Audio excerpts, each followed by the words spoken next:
নমস্কার বন্ধুরা, আপনাদের সবাইকে আমার চ্যানেলে স্বাগত। আপনারা তো দেখে বুঝতেই পেরে গিয়েছেন আমি বড়ি কীভাবে তৈরি করা হয় সেটি আজকে দেখাবো। তার জন্য আমি এখানে কালো যে কলাই হয় সেই কলাইটা নিয়েছি, সেটাকে আমি ভেঙে নিয়েছি। গোটা যদি থাকে তাহলে সেটা বাইরের যে চোকাটা থাকবে সেটা ছাড়তে খুব অসুবিধা হবে এবং বড়িগুলো কালো হয়ে যাবে। তার জন্য ভাঙা যে কালো কলাই হয় সেটা নিতে হবে এবং সেটাকে জলে ভিজিয়ে সারা রাত রেখে দিতে পারেন অথবা 4 ঘন্টা মতো রাখলেও হবে। দিয়ে আমি এরপর পরিষ্কার করে ডালগুলোকে ধুয়ে নিয়েছি। 2-3 বার ডালগুলোকে ধুয়ে খুব ভালো করে পরিষ্কার করতে হবে।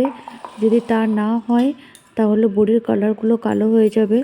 আমি ডালটাকে একদম ভালো করে ধুয়ে পরিষ্কার করে নিয়েছি এবং অল্প যেগুলো ছিল সেগুলোকে আমি বেছেও নিয়েছি। এরপরে আমি এটা মিক্সারে বেটে নেব।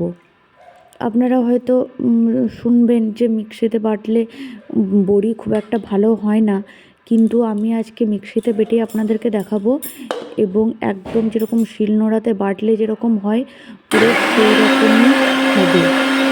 তার জন্য প্রথমে আমি এখানে একটা বাটির মধ্যে এটাকে কলাইগুলোকে দিয়ে মিক্সারে ঘুরিয়ে নেবো। কোনো রকম কিন্তু জল দেবো না, বেটানোর সময় যেটুকু জল আছে সেটুকু দিয়ে প্রথমে আমি এটাকে যতক্ষণ সম্ভব ততক্ষণ মিক্সারে ঘোরাবো। যখন দেখবেন এটা ঘুরছে না, মানে বাটা ডালটা উপরে উঠে থাকছে, তখন আমি এখানে চামচে করে ভালো করে মিক্সড করে দিয়ে প্রয়োজন মতো জল দেবো। যদি দেখেন যে জল দেওয়ার প্রয়োজন নেই তাহলে জল দেবেন না, আর যদি দেখেন যে একদম শক্ত হয়ে গেছে সেই ক্ষেত্রে আপনাকে জল দিতে হবে। আমি দেখলাম এটা একটু মতো আরও ঘুরবে, যদি প্রয়োজন মনে হয় তাহলে আমি তারপরে দেবো। এরপরে দেখতেই পাচ্ছেন এটা আমার কত অনেকটা টাইট হয়ে আছে। তার জন্য আমি এখানে অল্প মতো একটু সামান্য মতো জল দেবো। যতটা প্রয়োজন হবে কম, যতটা কম প্রয়োজন জল দেওয়ার ততটা কম দেবেন। যদি প্রয়োজন হয় তাহলে পরে দিতে পারেন, আর যদি আপনি এখানে বেশি জল দিয়ে দেন তাহলে সেটা পরে আর কোনো মতেই ঠিক করতে পারবেন না, তাহলে বড়িগুলো আপনার একদম খারাপ হয়ে যাবে।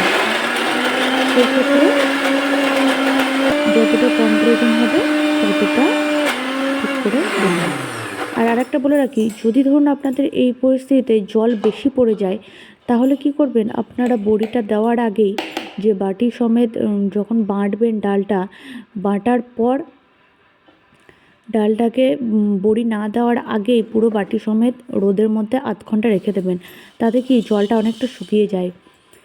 এর ফলে যে বড়িটা একটু ঠিক হয়ে যাবে, তাতে আপনার ডালটা একটু ঠিক হয়ে যাবে বাটাটা, তাতে আপনার বড়িটা দিতে সুবিধা হবে। দেখতেই পেলেন এটা কতটা পুরু হয়ে আছে। একদমই অল্প জলে আমি এটাকে বেচেছি। বড় জোর হয়তো 1.5 চামচ মতো জল দিয়েছি এর মধ্যে। এরকমভাবেই আমি পুরো ব্যাটারটাকে বেটে নেব। সমস্ত ডালটাকে খুব টাইটভাবে বাটবেন। যদি প্রয়োজন হয় তাহলে পরে জল দিলেও হয়, কিন্তু যদি মিক্সারে জল দিয়ে দেবেন তাতে কিন্তু খুব খারাপ হয়ে যাবে। এইগুলো আমি টিনের মধ্যে দেবো বড়িগুলো। টিনগুলোতে আমি প্রথমে সর্ষের তেল ভালো করে মাখিয়ে নিচ্ছি। আপনারা যদি চান তো কাপড়ের উপরেও দিতে পারেন। আমি টিনের উপর দিচ্ছি কারণ টিন রোদে পড়লে টিন নিজেও অনেকটা গরম হয়ে যায়। এর ফলে কী হবে, তাড়াতাড়ি বড়িগুলো শুকাবে। তার জন্য এখানে আমি এটা ফাটার জন্য একটা থালাতে ব্যাটারটাকে নিয়ে নিলাম।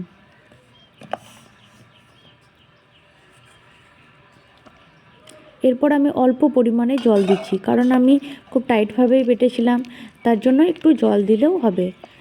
আপনারা যদি দেখেন যে জল দেওয়ার প্রয়োজন নেই সেক্ষেত্রে দেবেন না। দেখতেই পাচ্ছেন এটা কতটা পুরু হয়ে আছে এবং কতটা ফেপে আছে।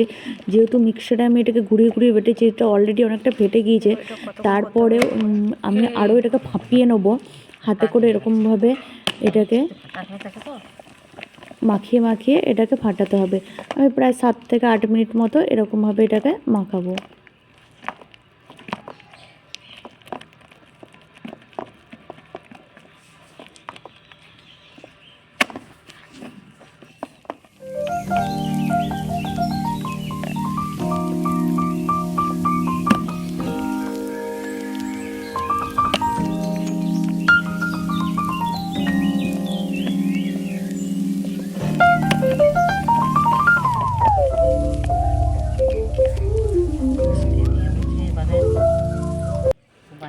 এরপর বড়িগুলোকে এরকমভাবে দিতে হবে, অর্থাৎ এই যে বুড়ো আঙুল আর তারপরে আঙুলটার মাঝখান দিয়ে এরকমভাবে যদি দেন তাতে কি শেপটা গোল হয়।